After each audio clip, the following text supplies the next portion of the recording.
deseo de todo creyente es el de llegar a estar en la presencia de su Creador. Las Escrituras son muy claras, que el polvo vuelve a la tierra y el espíritu vuelve a Dios que lo dio.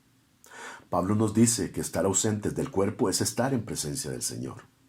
El evento es instantáneo.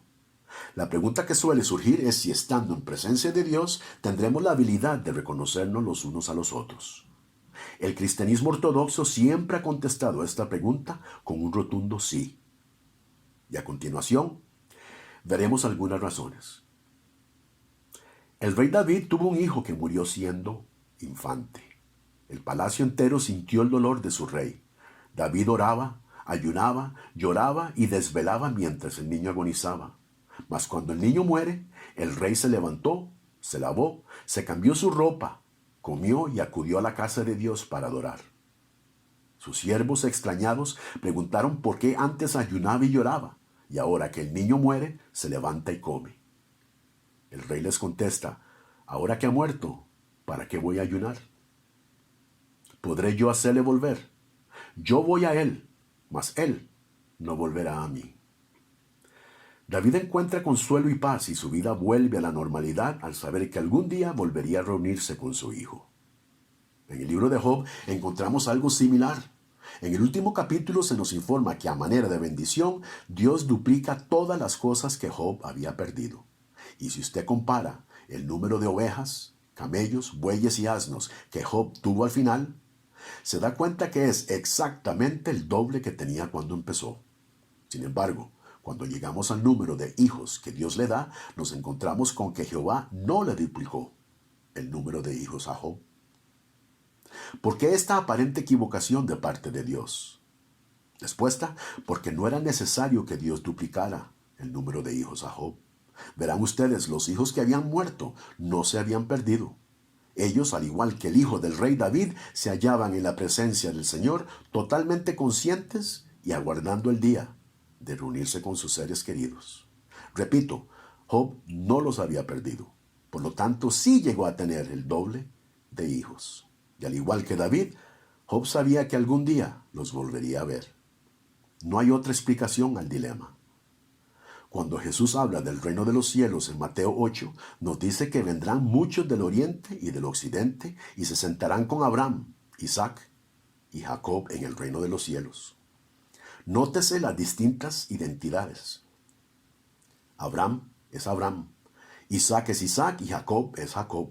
Estos seres, que dicho sea de paso, murieron hace siglos, en el reino de los cielos aún retienen su identidad, sus nombres y sus características como individuos. En otras palabras, no son espíritus anónimos. Son 3 generaciones de familia compartiendo en una mesa.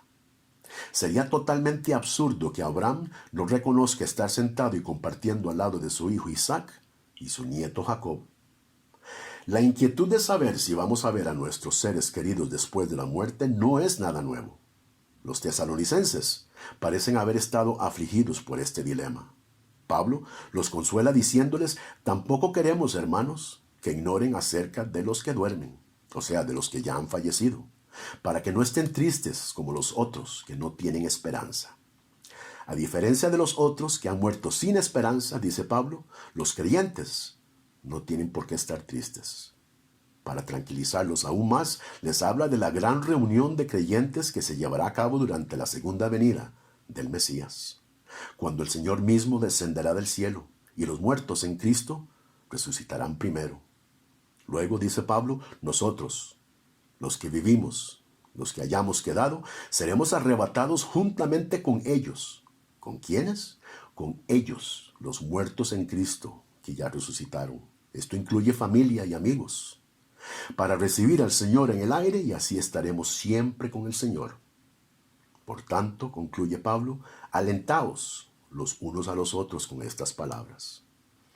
Nótese primero las claras distinciones de los 2 grupos, con el uso de ellos y nosotros. Segundo, es importante reconocer que el propósito de todo el pasaje era el de consolar las inquietudes de los tesalonicenses, no sobre la muerte en general, sino sobre la muerte de seres amados en particular. Y en tercer lugar, hay que resaltar que sería totalmente absurdo que Pablo les dijera a los tesalonicenses que se alienten los unos a los otros con esas palabras si les estaba diciendo que nunca van a volver a ver a sus seres amados? En Lucas 16, Jesús cuenta el relato del hombre rico y del mendigo llamado Lázaro.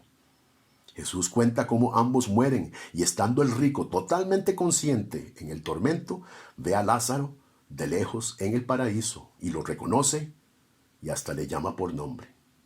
Todo esto nos dice Jesús mientras el cuerpo de ambos se hallan en la tumba. Habiendo dicho todo esto, es la resurrección del Mesías la que establece para el creyente el mejor ejemplo para resolver todo este dilema.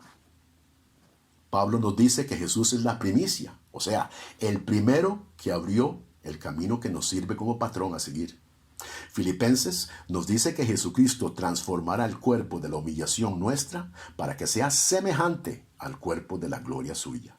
Por lo tanto, un breve análisis de cómo es el cuerpo resucitado del Mesías es la llave para desbloquear el misterio de cómo va a ser el cuerpo del creyente. Después de la resurrección, Cristo dice a sus discípulos: mirad mis manos y mis pies, que yo mismo soy. Palpad y ved, porque un espíritu no tiene carne ni huesos como ven que yo tengo. A Tomás le invita a tocar las cicatrices de sus manos y su costado. Pablo confirma que hasta se dejó ver por más de 500 personas, muchas de las cuales aún vivían cuando Pablo escribe esas líneas en la primera carta a los Corintios. Jesús mantuvo su identidad, su memoria y su físico.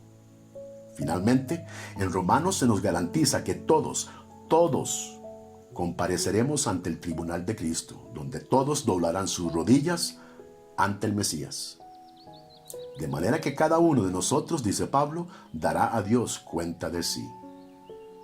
Pero si la muerte destruye nuestra identidad, ¿cómo vamos a dar cuenta a Dios cada uno de nosotros por lo que hicimos? Si no estamos conscientes de quiénes somos y si no tenemos ni memoria, entonces ¿de qué estaremos dando cuenta? El pasaje es totalmente incoherente si Dios va a juzgar a seres sin identidad y sin memoria, y sin ninguna continuidad con los seres que cometieron las faltas por las cuales se les está juzgando. Señoras y señores, la muerte no destruye quiénes somos. Nuestra identidad es eterna y nuestro destino, bueno, eso lo determinan las elecciones que tomemos de este lado de la muerte.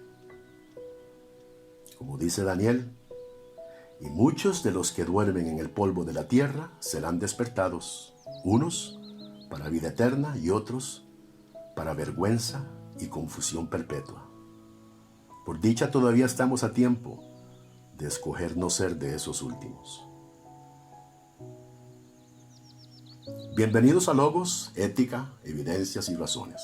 Les damos las gracias por escuchar y si encuentra provecho en el video, por favor marque me gusta y suscríbase a nuestro canal. Si tiene alguna pregunta o comentario concerniente a este o cualquier segmento de nuestra videoteca, siéntase con toda libertad de hacérnoslo saber en los comentarios. Mi nombre es Eric Aguilar y de parte de Leer, les doy las gracias por escuchar.